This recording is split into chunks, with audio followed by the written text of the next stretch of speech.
నమస్తే రైతు మిత్రులు అందరికీ నమస్తే. నేనైతే మా ఎడ్లు పొద్దుగాల ఇక్కడ బీట్లో కట్టేసిపోయినాను.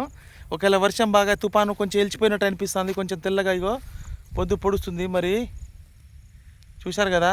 అయితే విషయం ఏంటంటే మనకు వాన బడి మన పత్తి కానీ మిరపనారు కానీ వరి కానీ మన మొక్కజొన్న కానీ ఇంకా వగర పంటలు ఏమైనా ఎర్రబడిపోతే నాకు తెలిసిన సలహా ఒక మల్టీకే అయినా 319 అయినా పైన స్ప్రే చేయండి. ఒక 10 లీటర్లకు ఒక 30 ml 25 ml కలిపి స్ప్రే చేయండి. అందులో ఏదైనా ఫ్రైడో లేకపోతే ఏదో మన బావిస్టానో M45 లేకపోతే సాప్ పొడి ఏదో ఒకటి కలిపి స్ప్రే చేస్తే మన పచ్చగా అయ్యే అవకాశం ఉంది. Thank you. నాకు తెలిసింది నేను చెప్తున్నాను.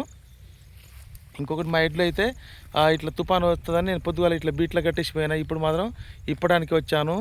చూడండి మా ఎడ్లు ఎట్లా మేస్తున్నాయో. నేనైతే ఇప్పడానికి ఇంటికి వెళ్ళిపోతాను. చూడండి, నేను మరీ చెప్తున్నా, మనకు రైతులకు మాత్రం ఏదైనా మన రైతు మీదకి వెళ్ళిపోతుంది. తుఫాన్ వచ్చినా నష్టం వచ్చినా రేటు ఉన్నా లేకపోయినా ఈ మొత్తం మన దేశానికి ఇన్నుముక్క మాత్రం రైతే. ఇన్నుముక్క రైతు అనేవాడు. లైక్ చేయండి, ఒక లైక్ చేయండి, నాకు ఇంకో ఎంతో సపోర్ట్ అవుతుంది. మీ అందరి ద్వారానే నేను మీ సపోర్ట్తోనే ఇంకా వీడియో చేయాలనిపిస్తుంది. కాబట్టి నేను రైతు మంచి కోరి చెప్తున్నాను. దయచేసి లైక్ చేయండి, షేర్ చేయండి, సబ్స్క్రైబ్ చేసుకోండి ఫ్రెండ్స్, రైతు మిత్రులు.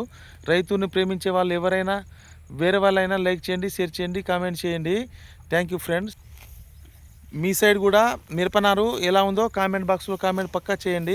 మిరపనారు మాకెళ్ళి అయితే కొంతమంది ఎర్రబడిపోయినాయి, కొంతమంది చనిపోవడం జరుగుతుంది. కాబట్టి నాకు తెలిసిన సలహా నేను చెప్తున్నాను, ఇట్లా వాడండి అని. మన ఎత్తు మిద్దలు అంటే కాలువలు మనం అప్పుడే మనం నారు పెట్టేటప్పుడే ఎత్తు మొడలు చేసి నారు పోసుకోవాలని మనం గతం వీడియోలో మనం చెప్పుకున్నాం. కాబట్టి అది పాటించిన వాళ్ళది నార్లు మంచిగా ఉన్నాయి. మన డౌన్ కాలువలు చేస్తే మాత్రం ఊటపడి చనిపోవడం జరుగుతుంది. అందుకనే మనం ఎప్పుడైనా మన రైతులు మన భూమి మీద నారు పోసే వాళ్ళు మాత్రం ఎత్తు మొడలు చేసి మంచిగా ఎత్తుగా పోసుకుంటే మనకు నారు పనికొచ్చే అవకాశం ఉంది. కాబట్టి రైతులు గమనించగలరు ఎవరైనా. ఎందుకంటే ఈ సంవత్సరం తోటలు తగ్గించాలి కూడా. మనకు తోట పెట్టిన వాళ్ళు చాలామంది భూములు అమ్ముకున్నారు, చాలామంది ప్లాట్ ఉంటే ప్లాట్ అమ్ముకున్నారు. అసలు చాలా అప్పు లోతులో ఉరికిపోయారు. వాళ్ళకు బంగారం కుదబెట్టినా ఏం కుదబెట్టినా అది ఇంటికి రాలేదు. అది వాస్తవం, 100% వాస్తవం. కాబట్టి రైతులు గమనించి మన మొక్కజొన్న పత్తి ఇలాంటి సాగు చేశారు ఈ సంవత్సరం.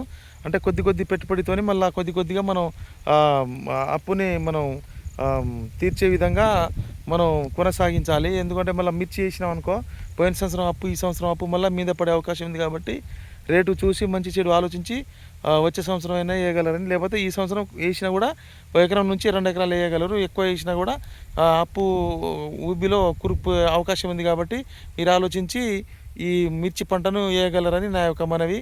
ఎందుకంటే ఇప్పుడు వరి వేసినా పత్తి వేసినా మొక్కజొన్న వేసినా ఏది వేసినా లాభాసటిగా లేదు. కానీ కొంచెం తక్కువ పెట్టుబడులతోని ఈ మొక్కజొన్న కానీ పత్తి కానీ వేరే పంటలు మన కూరగాయలు కానీ ఇవన్నీ సాగు చేసుకుంటే కొద్దిగా డబ్బులు అవ్వబడతాయి.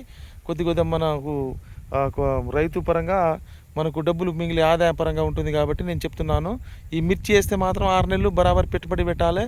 నారు, దుక్కి మందు, పై మందు, కలుపు మందు ఇవన్నీ పెట్టుకుంటూ పోవాలి.